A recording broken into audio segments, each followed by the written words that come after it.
Welcome to another week of Radio Toni. I'm your host, Toni Lontis, and I've still got a bit of a croaky voice, so I'll do my best to speak clearly and not cough into the microphone this week. Today we're doing a pre-recorded show because, as you know, you guys in the US have a holiday on Thursday. It's the 4th of July, and so we'll be pre-producing our show today. Meanwhile, it's 5 a.m. in Australia on the Gold Coast, and even though I thought we'd seen the last of the rain, it looked like it was set to come back again. So it's been a long, cold winter already. Not as cold as you guys over in the US, but yeah. Welcome Rebel, who's here specially producing our show today, and it's greatly appreciated. Jump onto my website, tonilontis.com, and see what I've been up to. Look up my latest posts, see my blogs. I've also this week just set up a Facebook page called Radio Toni. So if you'd all like to jump on and like this page, you can message me there and see what guests we have coming up and what I've been up to. So for those Australian listeners today, I thought I'd tell you a bit about Independence Day, and I apologise to my American listeners because you know what it's all about, but for the rest of the world, we might need a little bit of an update. So Independence Day, or the 4th of July, is a federal holiday in the United States commemorating the Declaration of Independence of the United States on July the 4th, 1776. The Continental Congress declared that 13 American colonies were no longer subject or subordinate to the monarch of Britain and were now united, free, and independent states. The Congress had voted to declare independence 2 days earlier on July the 2nd, but it was not declared until July the 4th. According to Wikipedia, Independence Day is commonly associated with fireworks, parades, barbecues, carnivals, fairs, picnics, concerts, baseball games, family reunions, and political speeches and ceremonies. In addition to various other public and private events celebrating the history, government, and traditions of the wonderful United States, Independence Day is a national holiday across the country. During the American Revolution, the legal separation of the 13 colonies from Great Britain in 1776 actually occurred on July the 2nd, when the Second Continental Congress voted to approve a resolution of independence that had been proposed in June by Richard Henry Lee of Virginia, declaring the United States independent from Great Britain's rule. After voting for independence, Congress turned its attention to the Declaration of Independence, a statement explaining this decision which had been prepared by a committee of 5, with Thomas Jefferson as its principal author. Congress debated and revised the wording of the Declaration, finally approving it 2 days later on July the 4th. A day earlier, John Adams had written to his wife about the upcoming declaration. Historians have long disputed whether members of Congress signed the Declaration of Independence on July 4, even though Thomas Jefferson, John Adams, and Benjamin Franklin all later wrote that they signed it on that day. Most historians have concluded that the Declaration was signed nearly a month after its adoption, on August the 2nd, 1776, and not on July 4th, as is commonly believed. Coincidentally, both John Adams and Thomas Jefferson, the only signers of the Declaration of Independence, later to serve as presidents of the United States, died on the same day, July the 4th, 1826, which was the 50th anniversary of the Declaration. Although not a signer of the Declaration of Independence, James Monroe, another founding father who was elected as president, also died on July 4, 1831. He was the third president who died on the anniversary of independence. Interestingly, Calvin Coolidge, the 30th president, was born on the 4th of July, 1872, and so far he is the only US president who's been born on Independence Day. Across the US, families often celebrate Independence Day by hosting or attending picnics or barbecues to take advantage of the day off. There's lots of decorations, lots of generally coloured red, white and blue, the colours of the American flag. Parades are often held in the morning with family get-togethers, and fireworks displays occur across the country in the evening in parks, fairgrounds and town squares. Fireworks shows are held in many states, and many fireworks are sold for personal use or as an alternative to a public show. So those Australians listening will know that we aren't allowed to have fireworks in Australia and are not allowed to use them personally or otherwise. Safety concerns have led to some states in the US banning fireworks or limiting the sizes and types allowed. Also, local and regional weather conditions may dictate whether the sale of fireworks are allowed in that particular area. Some local and regional fireworks sales are limited or prohibited because of dry weather or other specific concerns. On these occasions, the public may be prohibited from purchasing or discharging fireworks, but professional displays such as those at sporting events may still take place if certain safety precautions have been taken. So, friends in the US, I'm just wondering what you've been up to today. Jump on and let me know, because I'll be joining the chat to hear what you've been up to. Instead of world news, and before we talk to our amazing guest today, I thought I'd tell you about what's trending online. So, Keanu Reeves has been making the internet swoon with his gentlemanly ways. The John Wick star was the last person to know about it. Reeves was baffled when asked about being the internet's boyfriend, following several viral posts by Reeves respecting fans' personal space in photos. "I've been what?" he said.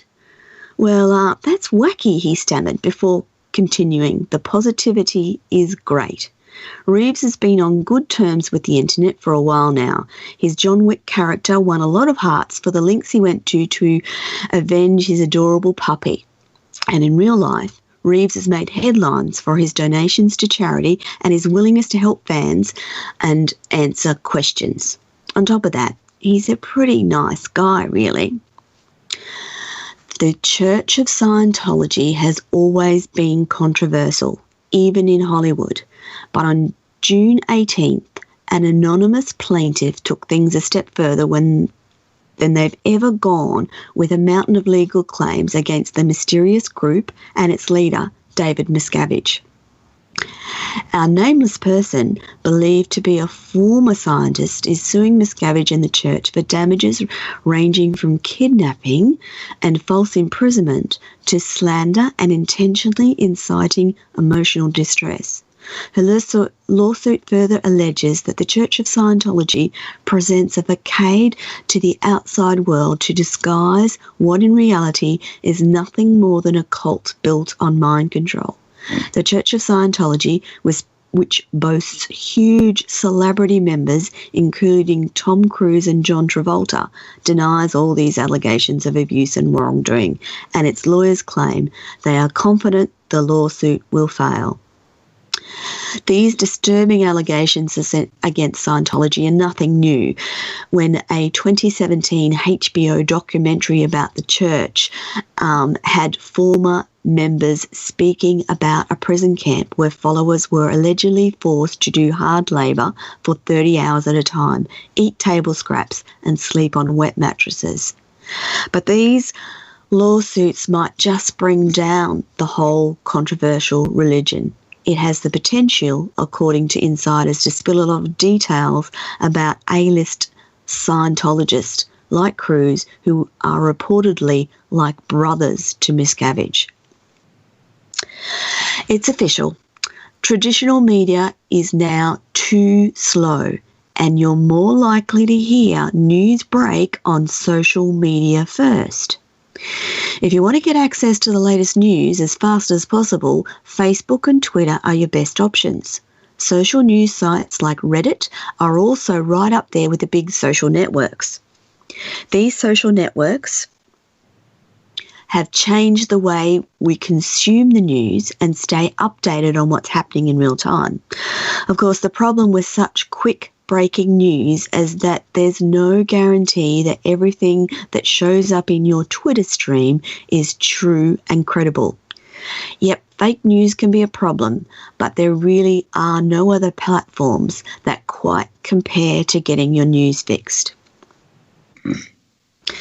If you want highly visible content on your social media, however, it appears we have a newfound love with GIFs. An animated GIF, GIF, is a magnificent cross between an image and a short video, without sound, of course. Popular social networking platforms that thrive on image-based content, Tumblr and Reddit, have become the go-to places for GIF sharing, or Giphy. If you pop into your internet Giphy, you'll come up with loads of them. Google even has an image search filter for animated GIFs, so you know where to find something when you really need something for a specific GIF fast. Just go to images.google.com, do your search, then select Tools, Type, Animated. How cool is that?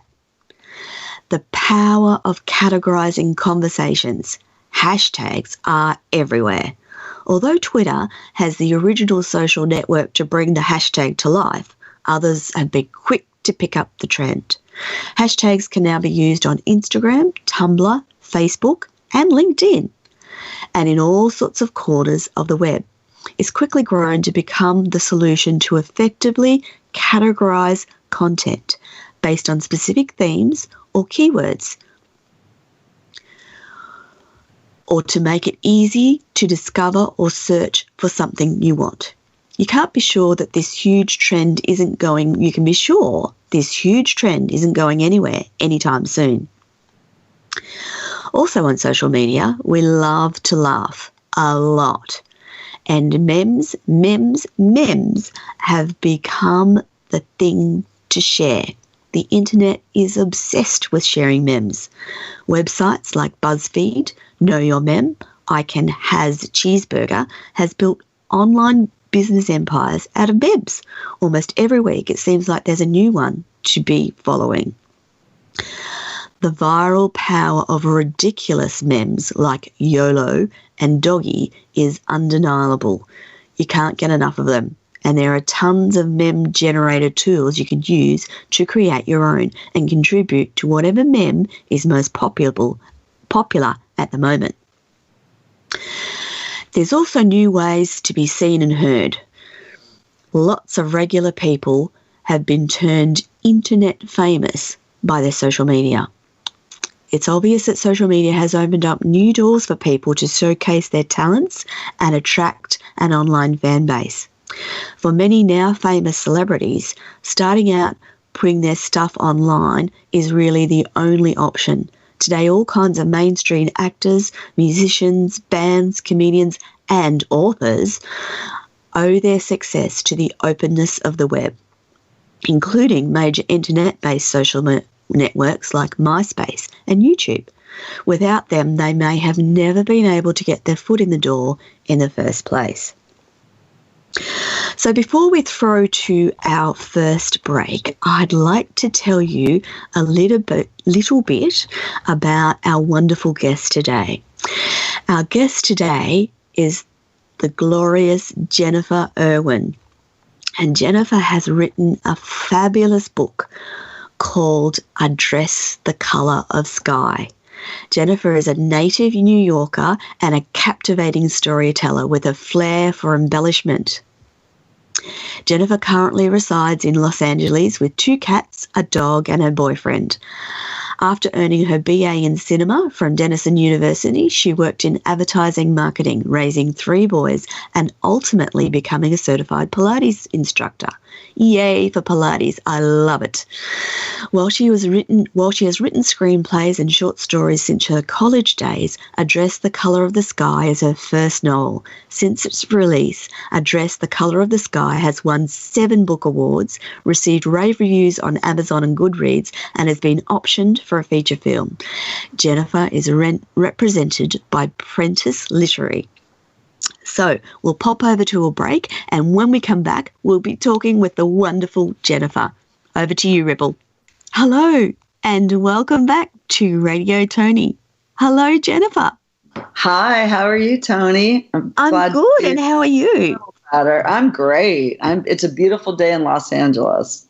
Is it? Is the weather sunny and nice? It is, and we've actually had a lot of sort of cooler weather than normal and fog, and so it's finally sunny and warm. Like you said, we're getting ready for 4th of July, so... Yeah. So what does LA do in terms of 4th of July?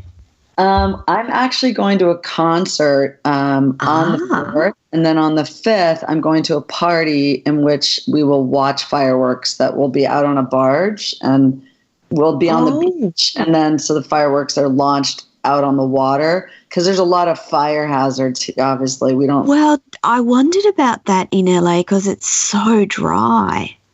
Yeah. So they put them out on barges so that they're launched way out at sea, and then you can just see them from the beach. So and you sit on the beach and watch all the gloriousness of fireworks. Yep, and it's fun. Yeah, I'm excited. Yeah.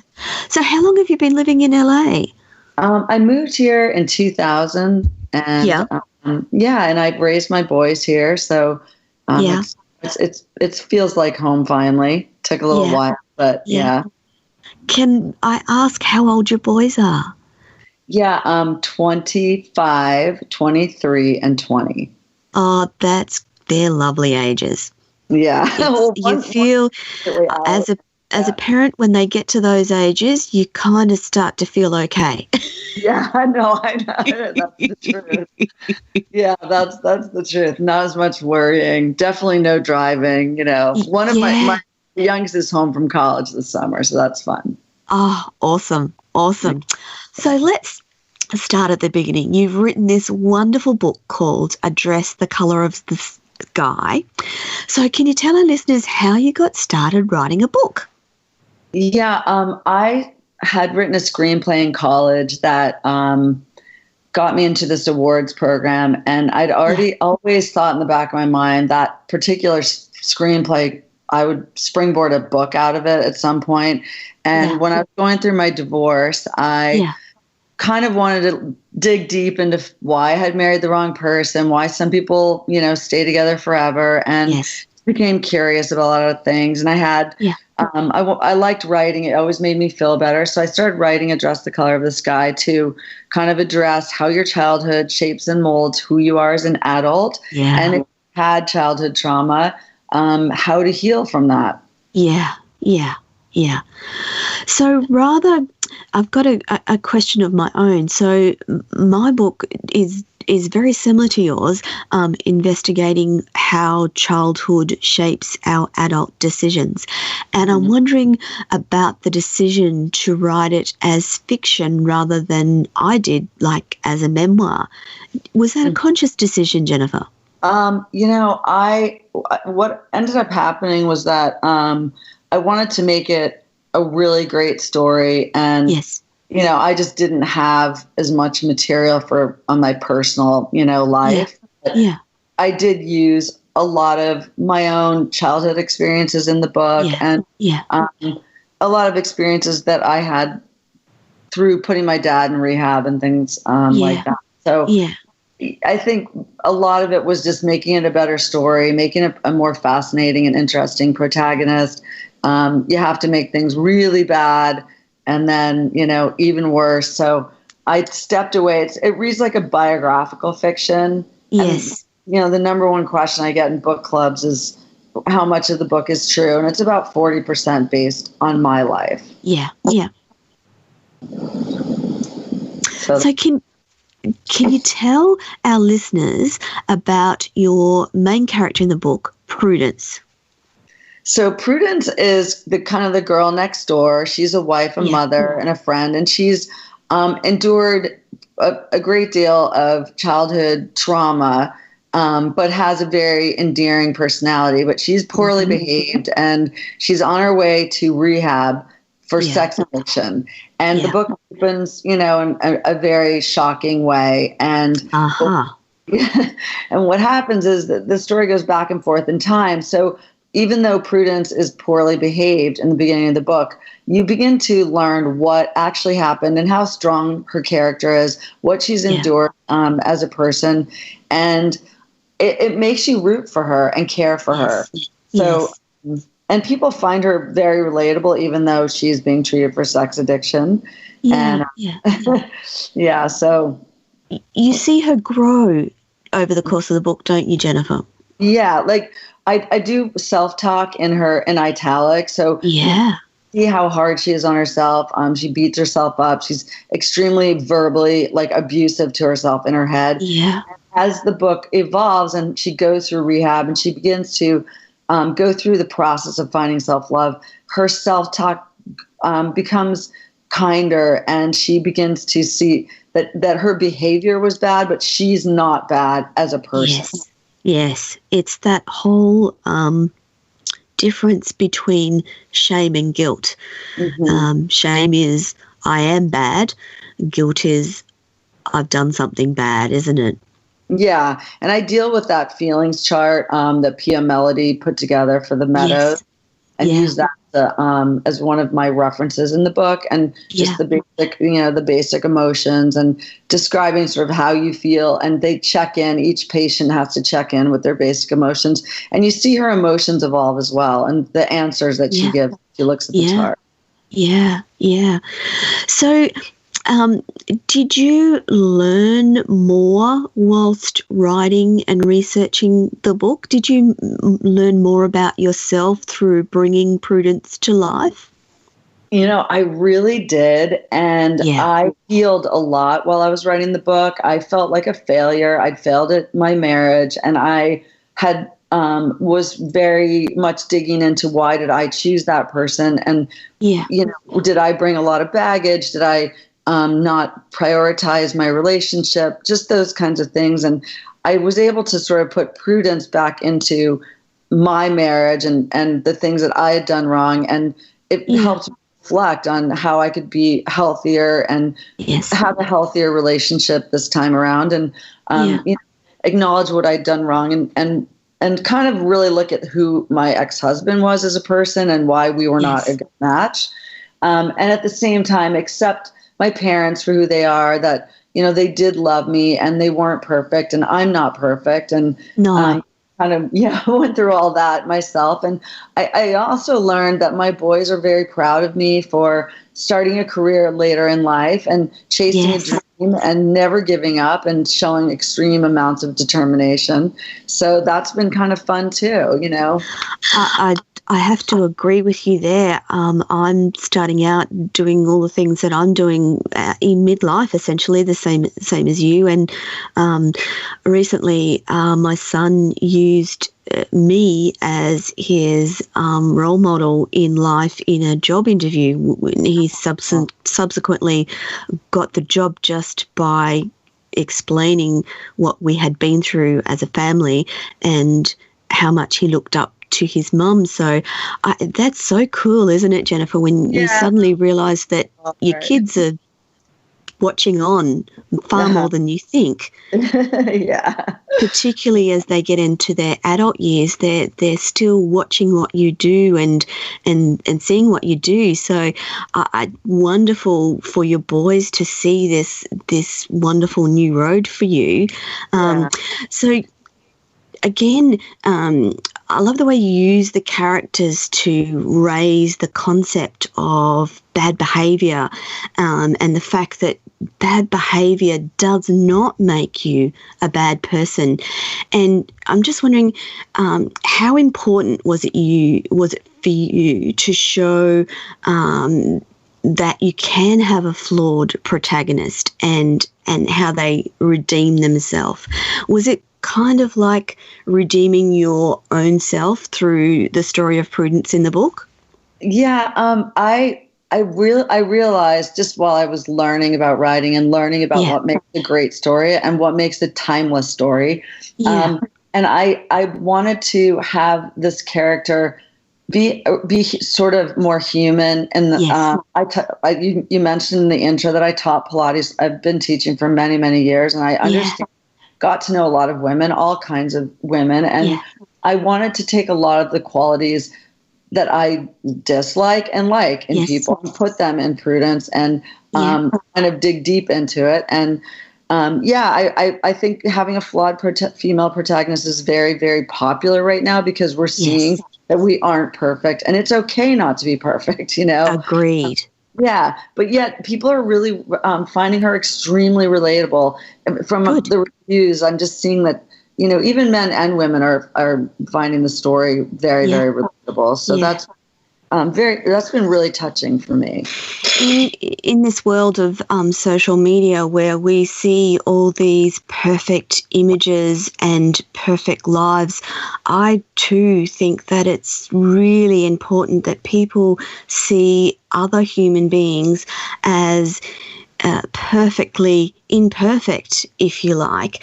And I'm just wondering how your book plays into this whole discussion about the human condition and in fact, that we are all perfectly imperfect and that we shouldn't judge and each other. What do you think, Jennifer, that your book plays into that whole discussion of imperfect humans? All these things were very important for me to address in the book. And the human condition, that we all want to be seen, we all want to be heard, we all want love, and we all deserve that, regardless of what we've done or our behavior. I think people genuinely are good, and I really dig into that in the story, and I do a lot of that in group therapy, and then when the characters speak on the side in the smoking area in rehab. Smoking is kind of a big deal. Prudence actually doesn't smoke, but she goes to the smoking area because that's the only place they can really be honest with each other. And people get very close in rehab. So I dig deep into the other characters and group therapy and what they've endured and how they ended up where they are.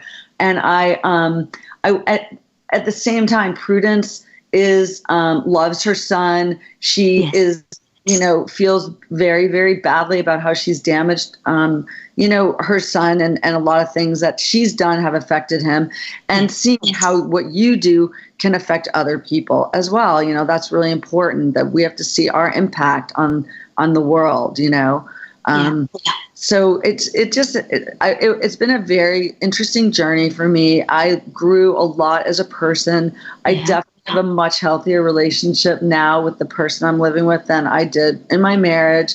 And I learned about kind of letting go of your past and not dragging all that baggage around and accepting, finding that self-love. And Prudence goes through that. And at the same time, Prudence is very strong, and she's, she is genuinely caring to the other people in rehab. So that's endearing. That's a good quality. And she doesn't judge other people, like you said, So, So in real life, whilst you were writing the book, did you have your own therapy that helped you develop Prudence in the book? So did you use did you go to your own therapy which helped you develop her? I did a lot of research to write this book. Addiction is a huge problem in our country right now. And I think people have been very terrified about the idea of what is rehab and what happens in rehab. And I break it down in a very realistic setting. So people can see this is what happens in rehab. And I had, while I was writing the book, one of my boys went through some things and he needed to kind of regroup.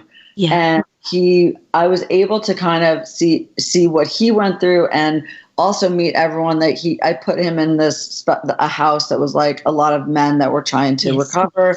And I was able to talk to all of them. At the same time, I had to put my own father many, many years. When I was in college, I had to put my father in rehab, and I went to Family Week and learned a lot there as an outsider. I also attended any open meetings for SAA, NAA, Al-Anon, AA.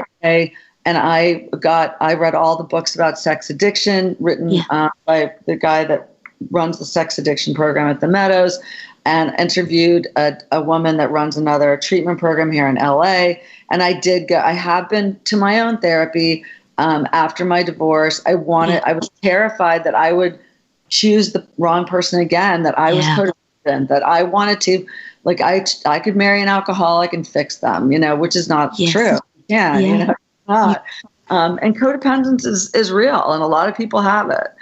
And that's not healthy either. So. Yeah. Did you pick Prudence's sex addiction on purpose, as opposed to giving her an alcoholic background? Yeah. When I was teaching Pilates, that book 50 Shades of Grey came out. Yeah. I was fascinated. By the way, I personally I couldn't read that book. I couldn't get through it. But I know, neither could I. And I felt kind of weird that I couldn't finish it, but it changed so many lives. It literally enhanced the sex lives of many marriages. Yes. And it kind of springboarded what I feel as a sexual generation of married people getting it on again. I'm an advocate of sex. I think there's a problem in our society that women can hold back on sex in a marriage because they are angry or resentful or whatever. And I really wanted to deal with that. And then at the same time, a lot of men were coming forward as sex addicts, but not women. And I just wanted to create, I feel like women like sex, and it's a different situation for them. But I wanted to create a very highly sexually charged woman and just put it out there and see what happened, Yeah. For a lot of women, I'm not sure if you agree with this, Jennifer, but for a lot of women in the older age group, sex becomes a little different as you age, and it becomes harder to engage in the way that you did when you were younger. And I think that allowing women of a certain age to know that it's okay, it's normal, and is a wonderful thing. Mm-hmm. Yeah, and I think I don't think anyone should have sex if they don't want to. Obviously, Correct. It's a very personal decision, and and I'm not a therapist, I'm not an expert, but I learned and listened to a lot of women when I was teaching Pilates, learned their stories. Yes. And I've heard it all, and I'm fascinated by the female sex drive, and like you said, going through menopause and postmenopausal, and how Viagra sort of made men able to do, go out and date like 20-year-olds when they're 60 because they have Viagra, and I don't. They don't have Viagra, and that's changed a lot of relationships as well, and broken up a lot of marriages. So. But I wanted to make this woman a sexual beast, and she's angry at men, and the way she has trouble connecting her heart with her body. Yes, and you see why when you read the book. You learn what happened. I was also wanting to address a lot of social issues through my writing, through my book, things that were bothering me about society, and use it as a venue to talk about stuff like that.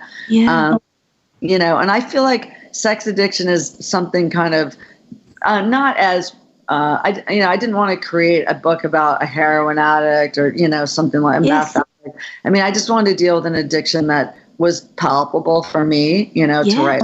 So and honestly, there's not a lot of sex in the book, and the sex moved the story forward.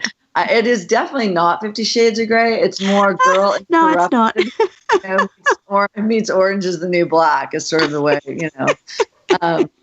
So, and I tried to not put like a lot of sex in them, Yeah, just enough to people to understand. Her desperate state. And it's more about the way, for her, it was the build up to the sex, the attention she got from men. Once she did it, she just didn't. It was over. The excitement was over, He's more, and that's sort of, I deal with that, how an alcoholic, like getting the alcohol, putting it in the glass, getting the ice, hearing the clinking, the process, and marijuana, like putting it in your pipe, smelling it, like buying the right weed, there's just this whole process when people do things like that, and I wanted to make that, you could see that happening with sex as well. But so the process of an addiction, not just the addiction itself, the process behind the addiction. Yeah, and the thrill she got from texting and like the attention, getting ready to meet up with the guy, those things. Yeah. So I understand you've had a lot of men reading the book and loving the book. Did you find that interesting? I did. And honestly, lately I've had so many men writing reviews. Somebody, a very touching, a man said that he had watched his mom get abused and go through a lot. And the story meant a lot to him, that he, from a personal standpoint. And I think that men enjoy getting into a woman's head. Yeah.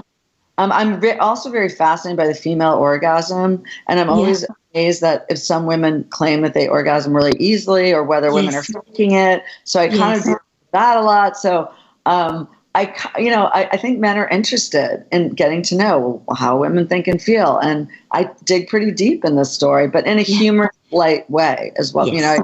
The book's it's not so heavy. It's a quick read. It's really done kind of in a light way for the subject matter. Yeah.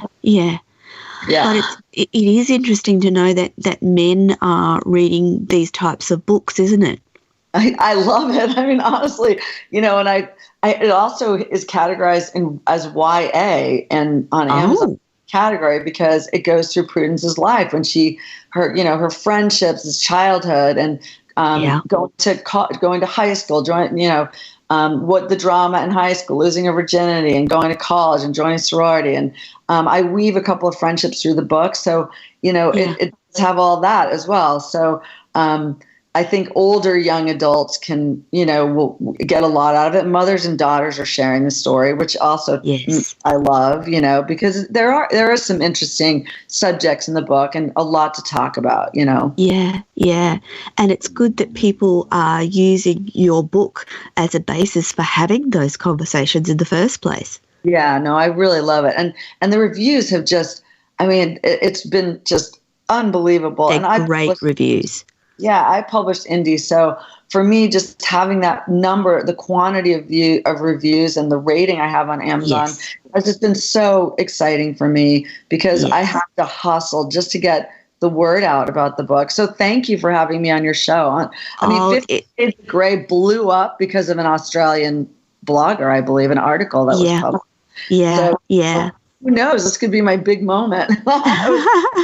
I've actually been to Brisbane, I've been to the Gold Coast. It's beautiful. Oh, have you? Yeah, my dad was a big scuba diver. So we traveled all over together. Yeah, so it was really fun.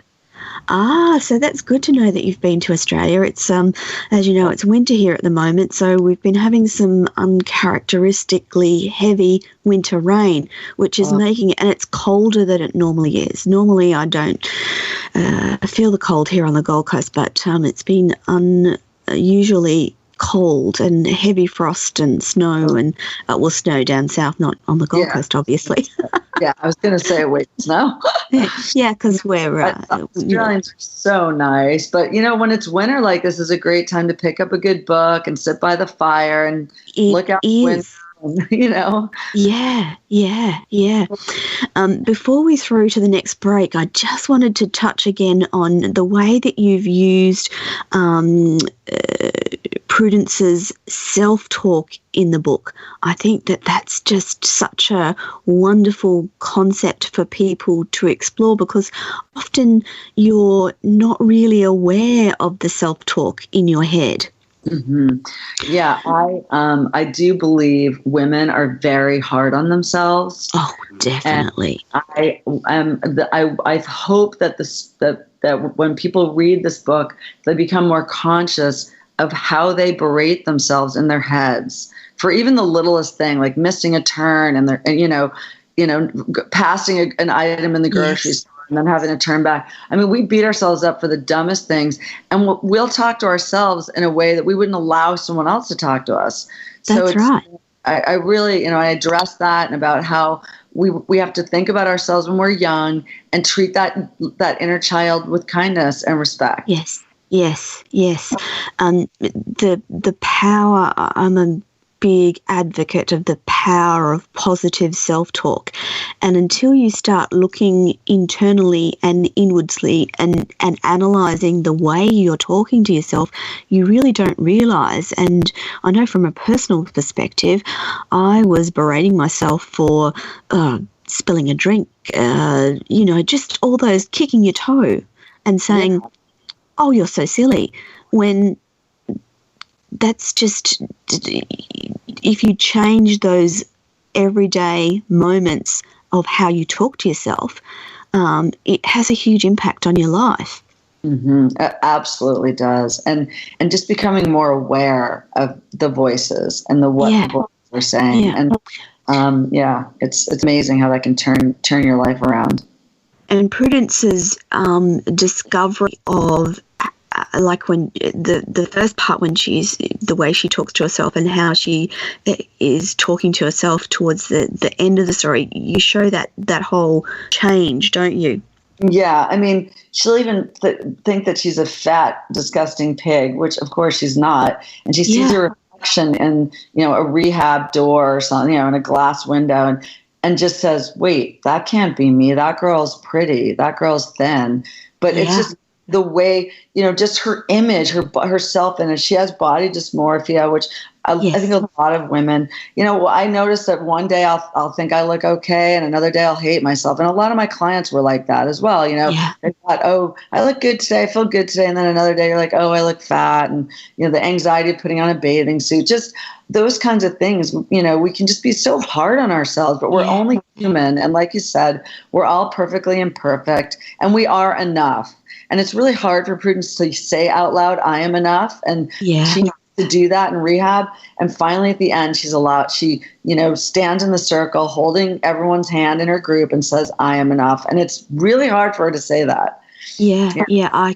I can, I understand why so many people are identifying with the way you write about these subjects. And I'm sure, having taught Pilates for so many years, you would know about all of those self-talk ideas that women get caught up, because Pilates is such a personal exercise to do with you and your trainer. I'm a huge Pilates fan myself. Aww. And I'd love it. It's my exercise of choice. It's lots of people find things that work for them, but for me, my body loves Pilates. I'm very flexible, and I find it quite easy to do, and my body responds well to Pilates. And it was in Pilates I started to think more positively of myself, because my body was strong and able to perform some of the more difficult Pilates moves. Oh, that's great. That's so nice to hear. And I do agree with you. I think when your body feels strong, you feel more mentally strong and emotionally able to handle things, Yeah. So on that note, Jennifer, we're just going to pop on for a small break and a song, and I've got some more questions for you when we come back. Over to you, Rebel. Hello and welcome back to Radio Toni. Today we're talking to author Jennifer Irwin about her book, A Dress the Colour of Sky. Hello again, Jennifer. Hey, how are you? I'm good. Yay. So I wanted to explore your own childhood. So are you comfortable talking about that? Yes, very, very comfortable. So tell me about your childhood. My parents were divorced when I was 2. Like very beginning in the book, you can see Prudence moves from California to New York, and that was true. That happened to me. My father was very absent, and he lived in California, and I saw him once a year. So I didn't really know him very well at all. I didn't actually get to know him till I was in college. And that's when I realized that he had a cocaine addiction. And wow. That was very traumatizing. My dad was, I was exposed to some very shocking things through the 3 weeks that I was with him. That I didn't really understand how serious they were until I went into therapy. And so I don't think my dad was probably not mentally well, and he probably didn't really understand what being a parent meant. So that was a little bit hard to get exposed to a lot of stuff like that. My mom was a single mom. She had a very big career and I called it, she was pulled pretty tight. We were financially strapped. She commuted to New York. I was a latchkey child. She had very bad taste in men. I said her man picker's fully broken. Both my parents have passed away, by the way. So, and my mom had, I think at one point she was pretty desperate to just have someone help her raise the kids, and married a very toxic man who was really abusive to my brother and I. And that's when I became a fighter, and I built a really tough outer shell, which has taken me a long time to shed, and to realize I'm not fighting for my life anymore, that I can put the boxing gloves down. And I use a lot of those synonyms in the book because I was told that myself, and that when you're fighting for your life every day in your childhood, it's hard to get rid of that as an adult. But you can't create intimate relationships with people when you have a big, thick outer shell, protecting you. I don't think I clearly understood how traumatizing my childhood was until I was able to dig into it and understand it's, I endured sexual assault. I endured verbal assault, verbal abuse. I watched my brother get verbally abused. Just a lot of fear inflicted. But my mom was working, and she just didn't know what was going on. So I think in many ways, by the time I got to high school, I got a scholarship to boarding school, and I really needed to get away. And she was done. She didn't want to deal with us anymore. She was ready to just, she was my stepfather. She, wanted to live her life, and her career was springboard. It was taking off. She became very successful late in life. And she was really inspiring. We were very close, my mom and I. So when she died, it was extremely traumatizing for me. Yeah. And she died tragically and suddenly, with no warning. So no. She wasn't perfect, but she did the best she could with what she had. I mean, she got no money from my dad. So she was just on her own. And as now that when I got divorced, I also was having financial struggles, and I realized how, what kind of was able to learn what she went through, how, when you're desperate, you will kind of marry someone that maybe might, save you or seemingly save you, but that, obviously wasn't the case. But, my brother and I are really close, but he never talks about our childhood. The way I have tried to get through my childhood. I think his way of dealing with it was to just close the door and never look back, So he's never discussed any of your childhood stuff with you ever? I mean, his son came and visited me a couple of years ago, and he told me that my brothers never talked about his childhood to his kids. Ever. I asked my brother, there's a scene in the book where Prudence's brother takes her braces off with pliers, and I wasn't sure if that actually happened to me. So I asked my brother, did that happen? And he said, yes, that happened. Because you're not sure if you make things up. They seem so outrageous. you just go, did that happen, or did I dream that? And that is a question, isn't it? When you're delving into your childhood, the memories you have in your adult mind, are they actual memories, or are they something that you dreamed or thought you went through? It's kind of like a minefield, isn't it? Yeah. And it's also, some of the things were so bizarre or so horrific that I just thought, there's no way this could have happened, you know? Yeah. And I can only imagine, you know, my mom, how bad she must have felt to realize she couldn't pay the orthodontist.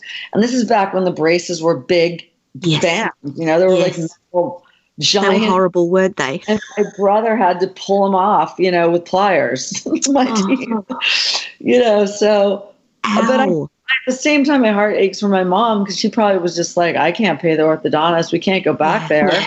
You got to get the braces off her teeth. It's really hard for women post-divorce.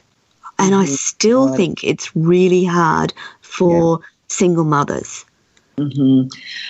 You know, I do believe now that I have taught Pilates and heard a lot of women, I've seen women go through divorce. I think women need to be smarter with money, to understand more about finances, to take take charge of their finances, know where their money is as a couple, you know, have their own bank accounts. They're very often left extremely vulnerable and with nothing. Yes.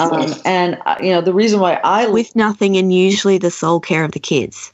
Right. I had 99.9% custody of my children, and I lost money when I invested in my ex-husband's business, which a lot of people lost everything in 2008. We owned a car dealership and it went under. It was closed, you know, Ford paid us to close it, but we put everything on red, so to speak, and then we lost everything. You know, but I think in the end of the day, my boys are better to see. I fought to stay in the schools. We had our water turned off. We had our power turned off. I couldn't buy them a sweatshirt if they lost theirs. You know, they all understood the value of the dollar, and it brought us all closer. It was a nightmare, I'm not going to lie, but it brought us closer. I mean, we had eviction notices taped on the front door. You know, it was not fun at all. Yeah. So that's through it. It doesn't kill you. It makes you stronger. It does. And I know that it makes your children a bit more understanding and a bit more well-rounded to have seen some struggle and to understand what it's like to struggle. I think it gives them something, although at the time you would do anything so that they weren't seeing the struggle and the hardship. Definitely. Yeah. But, you know, I think everything happens for a reason. Yes. I believe that all of what happened to me was the perfect storm for me to write Address the Color of the Sky. And absolutely. A story relatable to all kinds of people who have endured, and every single one of us has endured some form of abuse of some kind as a child. Yeah. And I think that, and it doesn't mean your parents were bad, that you're bashing your parents. No. You know, and I struggle with that because I believe my mom tried really hard to be a great mom, and I adored her, and she was my idol. I mean, she was such a mentor to me. But I know that she didn't know how abusive my stepfather was, and if she did know, I don't think she really knew what she could do about it. You know, or understood the repercussions. Exactly. Yeah, exactly. Of an abusive man. Yeah. And I also learned a lot about the resilience of the human spirit and how we can, some of us are stronger than others. Some can endure, a lot more than others. And there was an interesting article in the Wall Street Journal that Oprah Winfrey just has endured some incredible traumas as a child, but rose up to be her, to be her. And yet other people can have something even less, like very, very minimal things happen, completely immobilize them. So, why are some of us stronger than others and able to endure more? I don't know. I'm fascinated by that. I wish I could learn more about that. But I'm one of those people that has a strong spirit and could endure a lot and still be okay, Yeah, I think it comes back to that whole discussion of resilience. Mm-hmm. And resilience is something that you can actually learn according to the research.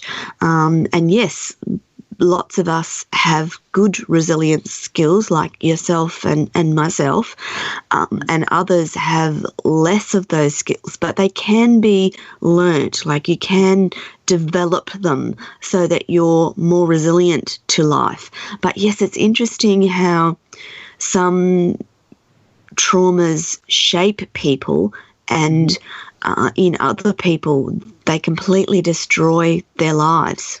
Mm-hmm. Yeah, and I also remember, sorry, Jennifer. Oh, no, go ahead.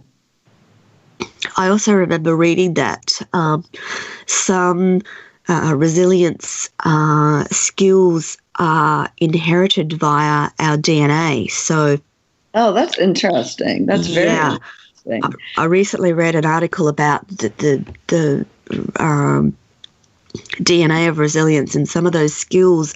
I've been reading a lot about epigenetics and the genetic transfer of trauma, and how I'm not sure if you're familiar with the concept that trauma changes the pathways in our brain. Oh, I have no doubt that it does. Yeah, and therefore changes our bodies at a cellular level. And just as you were explaining before about your tough exterior and feeling in that fight or flight mode, that's where your brain thinks that it has to fight for its life all the time. And if that happens often enough, then it just continually defaults to that fight or flight area in your brain. And there's techniques that will shock your brain out of that mode and get you back into thinking with a logical brain. Because if you're in fight or flight, then that is like a baseline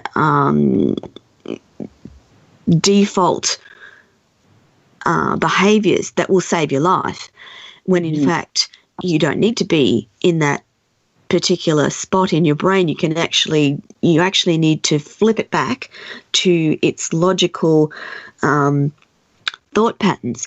But not everyone understands that that's how trauma works in your brain. And I only know these things from researching my own book and trying to understand my own trauma. So I was actually curious to know if you'd come across any of that sort of stuff as well in your research for your book.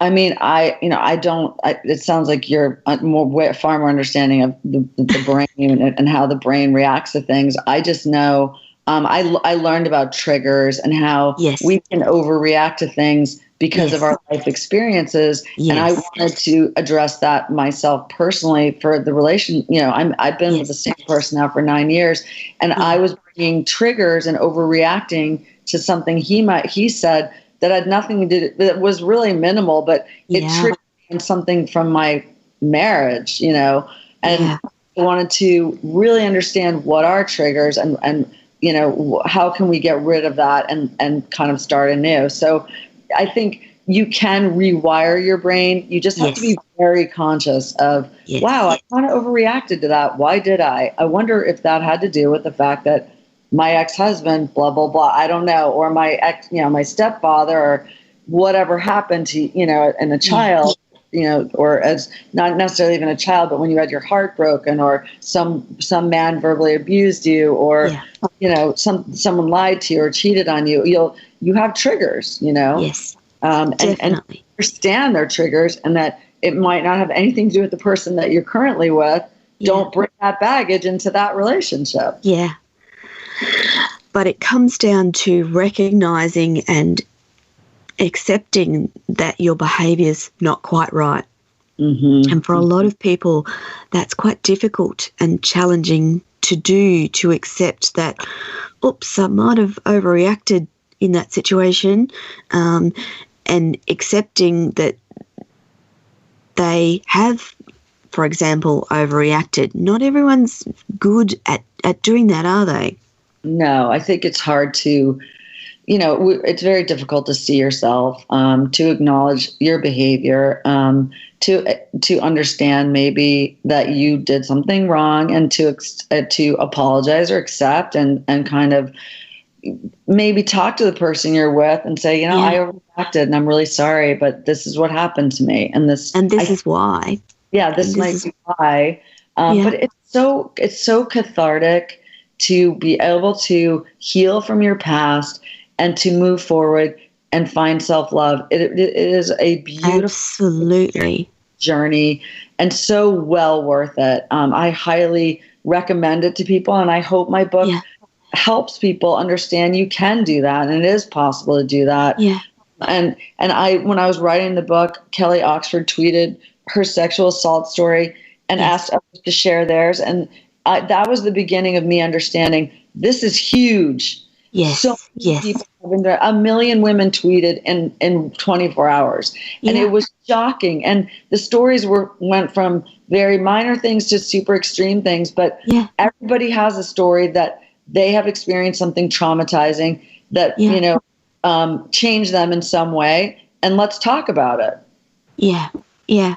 I think that's something that we miss a lot of the time, is the importance of talking about trauma and talking about the things that happen to us. Many times I know from my discussions with men and women that they shut those things away, and that's where they gain their power. When you shut them away in your brain and you don't talk about them and you don't seek to understand them, then they get locked away and just cause you harm. Mm-hmm. Yeah, I talk about that in the book, and it does take the power away when you say things out loud. It does. They say, like, the secrets make you sick, the lies make you sick. They do. Let things out. Just say them out loud, and it takes away a lot of the power that these things hold. Say them out loud, write them down, talk to someone you trust, are all key links to healing trauma. Mm-hmm.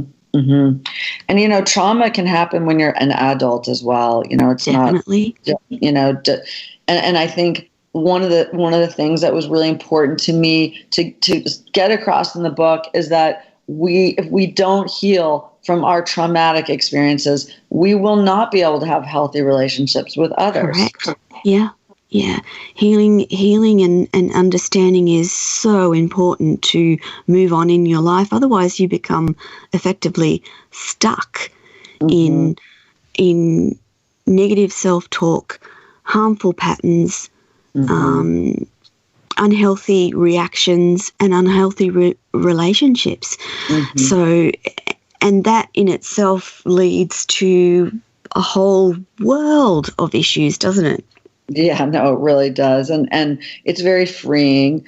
I think a lot of people struggle with asking for help and admitting that they need help. But it's not shameful. And you know, if you break your arm and you have a cast on your arm, people can see, oh, that person broke their arm. But many of us have broken spirits, and you can't see that. No. You know, you can't see when someone's depressed. You can't see when someone's having panic attacks. And I think there's a huge amount of anxiety with teens right now. That's exponentially greater than it was when I was in high school. I don't really know why. I don't know what's going on, but I think the more we can talk about that it's okay not to be perfect, that people get anxiety and to deal with it rather than let it poison you and holding everything in, you know? So if you think about it, when we grew up, there was no such thing as the internet or social media. So I really think that those mediums impact children and teenagers in this day and age. How could they not, Jennifer? They must have a huge impact on their anxiety, their thoughts around themselves when they're at that crucial time in their life when, you know, I wouldn't go back to my teenage years for anything. No, I know. And like, it's, you know, I think that the social media makes them feel like they have to be perfect when the goal really isn't to be perfect. It should be just to be engaged, you know, to be engaged with your life and to be engaged in relationships and, you know, and having interest and hobbies and not just really obsess over what your image you're portraying out to the world in your social media, you know? Yeah, yeah. I'm not sure what you think about the Kardashian phenomenon, but I worry that there's been such a steady diet of that perfect, unobtainable life. Mm-hmm. I wonder about the impact that's had on our young adults and children. Yeah, I mean, they live by how many likes do you have on social media. Yeah. And I think that's really, you know, it is really sad. And it creates that whole I'm not enough phenomenon. Yeah. That, you know, I think is causing a lot of kids to have serious anxiety and panic attacks and depression. And I don't know. I try I'm not sure what the solution is, though, Jennifer. I know. I was just at a conference with women, and we discussed this, and just and I, you know, I have my children. A couple of my kids have anxiety and panic attacks.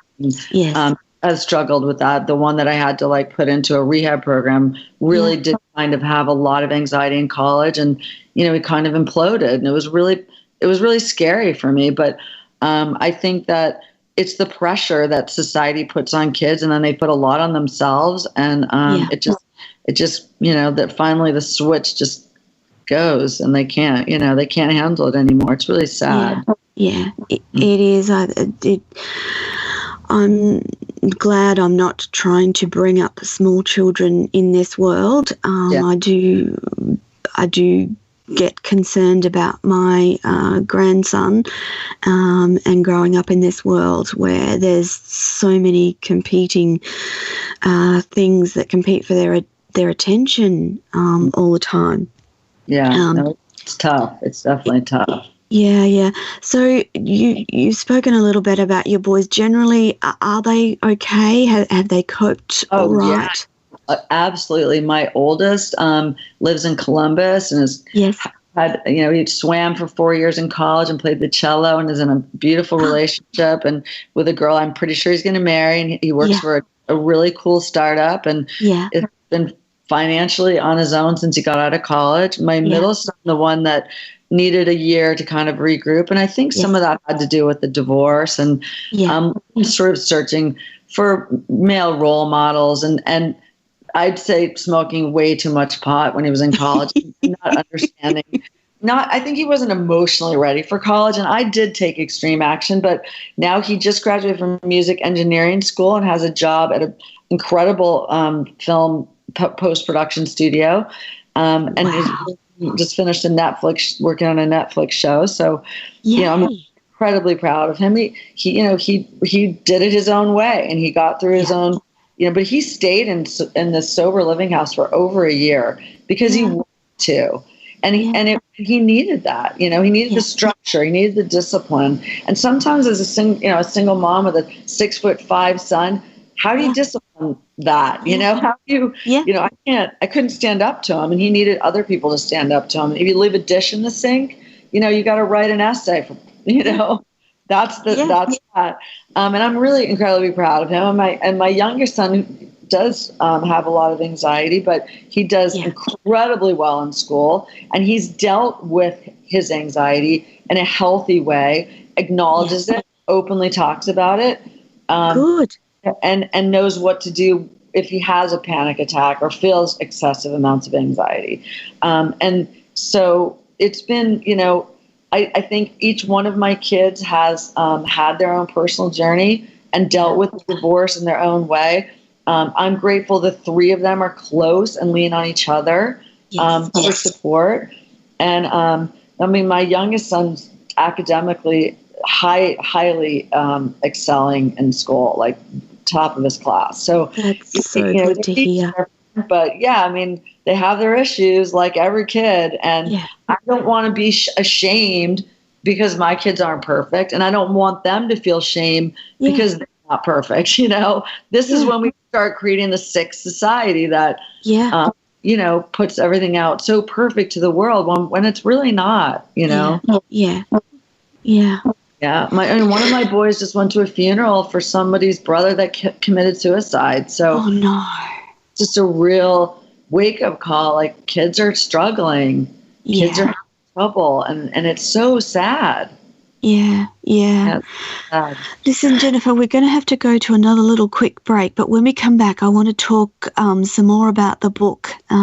So over to you, Rebel. Welcome back, everyone. You're listening to Toni on Radio Toni today, and we've been talking to the fabulous author of a new book, Jennifer Irwin, and her book, The Address the Colour of Sky. So, Jennifer, I was just wondering, what has been the most difficult thing to write about in the book? I think it's very difficult to write about child abuse. Yes. In a manner that's not offensive, that doesn't cause the reader to just want to shut the book and walk away because it's so awful.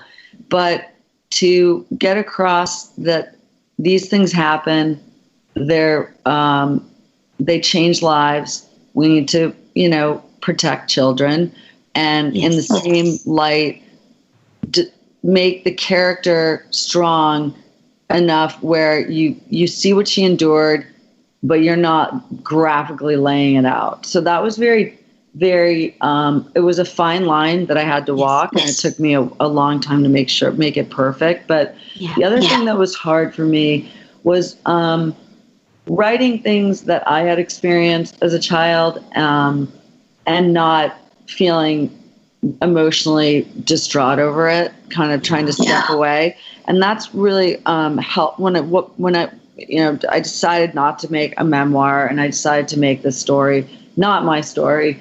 It helped me to step away and just detach myself, and that it was a little bit easier to do that. Yeah. So the next thing I'm interested about is your marketing journey and getting the book out there. So just for our listeners to understand, it's incredibly hard as an indie author or a self-published author to get your book out there. Mm-hmm. So I'd like you to tell our listeners a bit about your journey with that. Okay, so I did get a film option on the book very early before I published it, which made me want to get the book out faster. And that's sort of another story, but that deal ended up not going all the way through. So I did publish indie. I got a large sum of money for the film option, which was great. And I actually started marketing the book before I published it. And I think no matter who you publish with, if you're a writer and you're interested in writing a book, publishing a book, you need to promote your book. If you publish with Random House, Doubleday, or you self-publish, you still have to market your book. And the days of the big publishing, get deals, massive amounts of money, unless you're super famous, are over. Yeah. Like, it just doesn't happen anymore. And they expect you to be invested in your work and to market. And I think that what I learned was I didn't want to get in trouble for using photos that did not belong to me. So I used my personal photos. I had a lot of advanced reviews from test readers, beta readers. I used excerpts from beta readers and personal photos. So before my book was published, people learned about me as a person through my photos and became interested in the book. And I grew my social media following by keeping things pretty real. And I actually, the author community is incredibly supportive. Especially, it is, isn't it? The indie authors are super supportive. And there's a lot of amazing book bloggers. So each social media platform has its benefits, but the marketing is it's a huge amount of time. Just trying to barely penetrate the market. I mean, that's right. Getting people to buy your book is nearly impossible. It's really impossible. Agreed. I feel like I've done everything right. I have unparalleled reviews. My book's won 7 awards. it has been. I say yes to everything, every interview, every book blogger. I bust my butt to get everything out there, but you just still can't sell books. It's very, still very hard.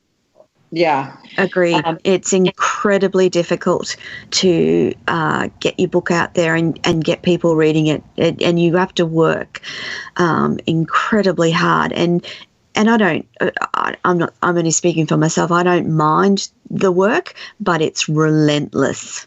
Yeah, it really is. And you can't take your eye off the ball. And honestly, I have a literary agent, which was a huge deal for me to get an agent. And so I'm going to ask you about that in a minute. Sorry, Jennifer. Yeah, no, one of the things that I'm hoping is that my next book will get picked up.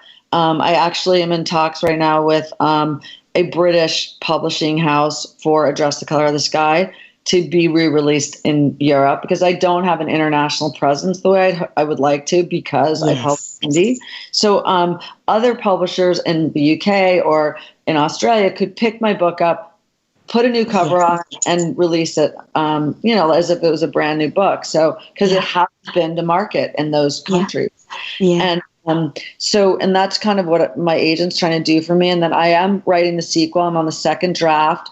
And if that gets picked up, I will be just zippity-doo-dying of happiness, because I really want to write, and the marketing is extremely time-consuming.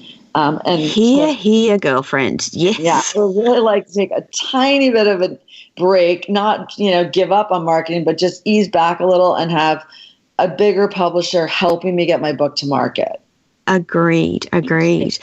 So I'm really curious about how you found an agent. So can you tell our listeners what the process of that is? So I actually had an agent in the very beginning who was just awful, and I don't even it was such a bad experience for me that I actually cringe when I think about it. But Trode Northern is my agent, and he came to me because he read my book. So how cool is that? He came after me. This is really unheard of in this industry. So it was a very big deal that I got an agent because he read my book and wanted to represent me. And he's just amazing. He's very seasoned. He understands what I want. He responds. He's invested in this and has just been just so great. And I'm one of the first contemporary fiction authors that he's represented. He does a lot of fantasy type novels, and he has a higher position at Prentice now, and wanted to branch out. And I'm sort of the beginning of that. So that's been really exciting. That's very exciting indeed. And so, what advantages do you have when you've got a good agent? Well, because the agent, so right now, for example, when the publishing house in the UK approached me about Address the Color of the Sky, my agent puts a huge package together and pitches to them. I'm not doing it. And it kind of puts a buffer between me and the publisher. My book also, I have a contract over at Creative Artists Agency, which is releases my material to them to see if they want to, if they have a producer who they want to give it to, and then they'll get a piece of it. So my agent's involved he's sort of the in-between person, doing the communicating and negotiating for me. And my and an agent doesn't make money till you make money. So this is a labor of love, and they don't sign with anyone unless they honestly believe they can make money on that person. Because time. Understandably. So will your agent act on your behalf in terms of a movie? I'm asking, he actually connected me with a producer, and that producer is very big time Hollywood producer. He was extremely touched by Address the Color of the Sky and sees it as a Netflix miniseries. He is not personally going to produce it, but he's been involved with networking the book into the other influencers' hands who might be the perfect people to produce the movie.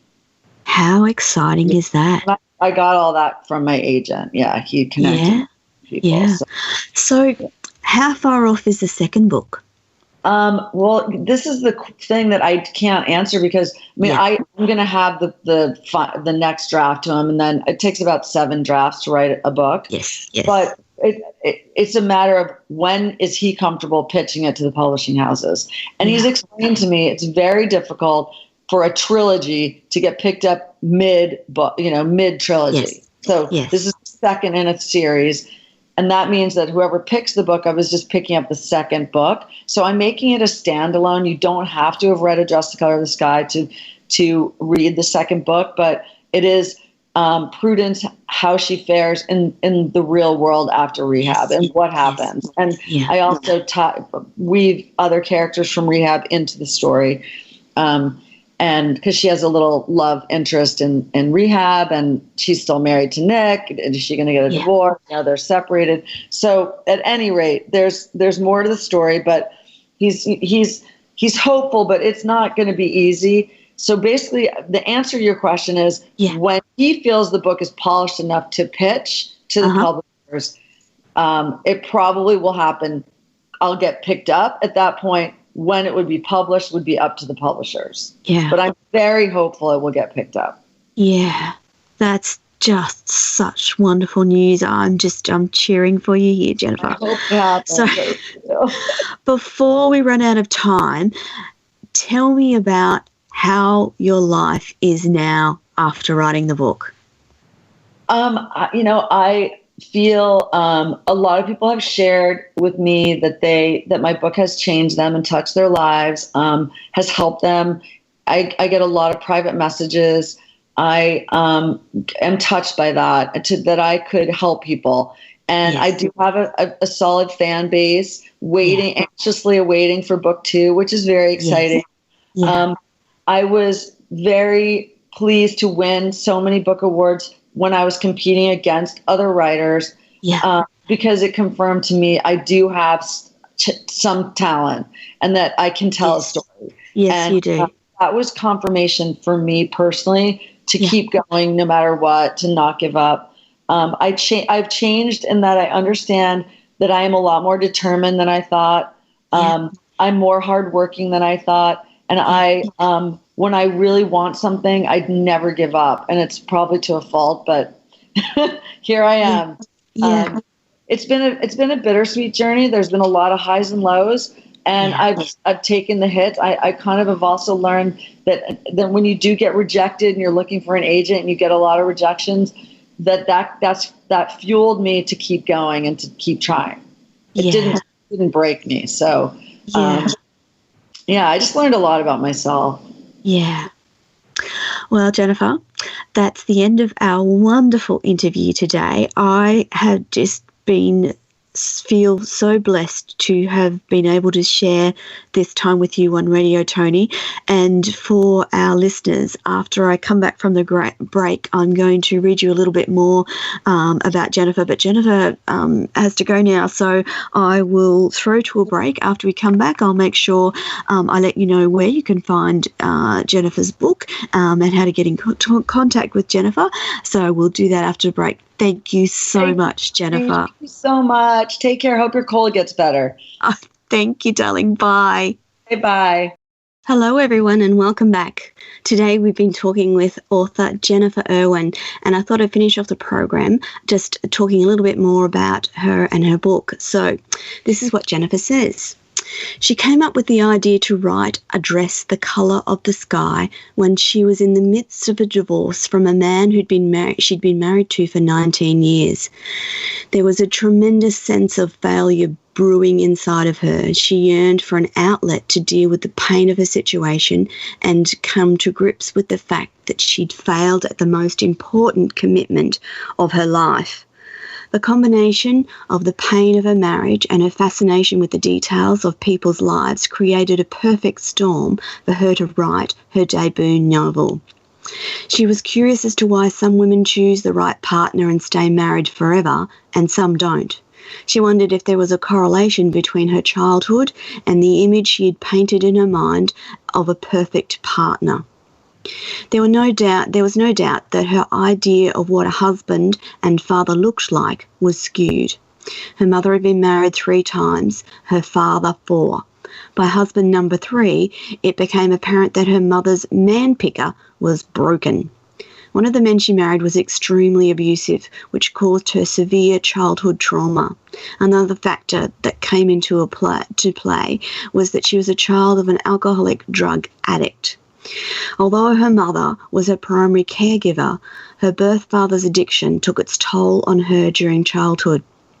When she was dating her now ex-husband, she was given the signs that he may have had a drinking problem. At one point, due to a variety of circumstances, she took a stand on her happiness and broke up with him. He begged her to take him back and swore off alcohol. With a promise of sobriety and the innocence of young love, Jennifer accepted his promise. Her gut told her to call off the wedding after a drunken incident at his bachelor party. They were at a town hall, and her heart was screaming not to marry him, but when he got on his knees and begged for forgiveness, along with the pressure of calling off a wedding at the last minute, Jennifer succumbed. She toasted with sparkling water on our wedding day and lived in blissful denial for the first 9 years. Jennifer can't pinpoint the exact moment when her ex-husband began drinking again, but he did. The codependent child inside of her reared its ugly head and came up with a plethora of rules with regard to his drinking. No shots, no hard liquor, the list went on and on. All of the concepts failed, of course, and the saddest part of the story for her was that she truly loved her ex-husband, but the truth that she had to come to grips with was that he never loved her. So, how did this help her write her multi-award-winning debut novel? Well, she spilled her soul onto the pages and began to heal herself and turned that into a venue to address the many questions and curiosities that she had. After teaching Pilates for years, it had helped her learn various types of women on an intimate level. When 50 Shades came out, she was fascinated with how the book stimulated so many marriages. She felt though women had been pegged as not as sexual as men, she'd witnessed many times what happens when a sexually repressed woman is freed from chains that bind her. We've all heard about the wild years some women have following a divorce. What Jennifer concluded was that women are sexual beings. They're just more complicated with regards to what turns them on. While her clients were excited about 50 Shades of Grey, a variety of men were coming forward as self-proclaimed sex addicts, and she pondered why there weren't any women coming forward with the same diagnosis. After a year of working on her manuscript, she sent her oldest off to college. There have been quite a few things in the news about the rise in incidences of date rape on college campuses. Jennifer wondered about our society and where we were going wrong.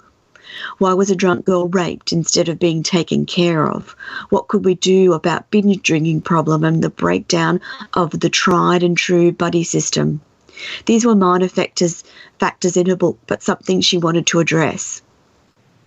She took on the role of being a mother to her 3 sons very seriously, and it was important for her that they deeply respected women. After all, they were primarily raised by Jennifer. A few years into writing a dress, the Sandusky trial was all over the news, and she struggled with why we hadn't better protected these kids. And then the gymnasts who'd been sexually assaulted by their trusted team physician. All of this forced Jennifer to take a deep look at her childhood. There was a part of her that was still wounded from the traumatic incidents that had occurred. She knew if she dug deep, sought help, read books and faced her demons, she would end up with a healthy relationship versus another unhealthy relationship. What she found since releasing A Dress the Colour of Sky was that she wasn't alone.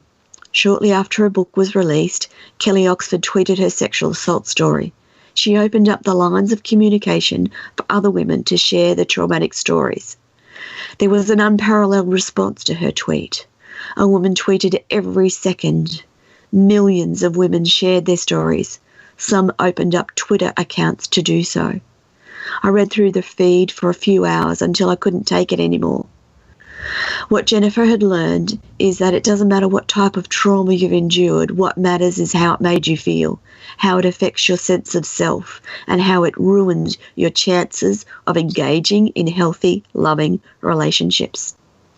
Jennifer's not a therapist, nor is she an addiction specialist, but she did a lot of research to write this book. She'll save the story of her research for another time. Some learn more about others, how others have dealt with their healing from trauma, whatever it may be. And since releasing her book, she has received an outpouring of private messages from her readers, both male and female. They have shared with her that her book has changed them, helped them, and given them hope. What started as something that she wrote to help herself heal turned out to be a story that has seemingly helped many others. So if you want to find Jennifer, she has her own website, jenniferirwinauthor.com. That's JenniferIrwinauthor.com. She's on Facebook under Jennifer Irwin Author. She's on Twitter as Jenny Irwin Author. That's JenirWin Author. She has a Pinterest account and she's on LinkedIn. So if you want to catch up with her or talk to her or send her a message, try any of those social media platforms. She's also on Instagram, Goodreads, and YouTube. And it's been wonderful chatting with Jennifer today. And as we're almost out of time, I thought I'd just let you know that next week I'm talking to a wonderful Aboriginal elder in the lead up to NAIDOC Week here in Australia, which is a celebration of our Indigenous people. And just to let you know that I will be on the chat room on Friday in case any of you have any questions about today's show.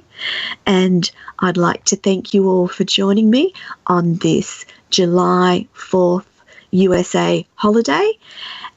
And that's all for me this week.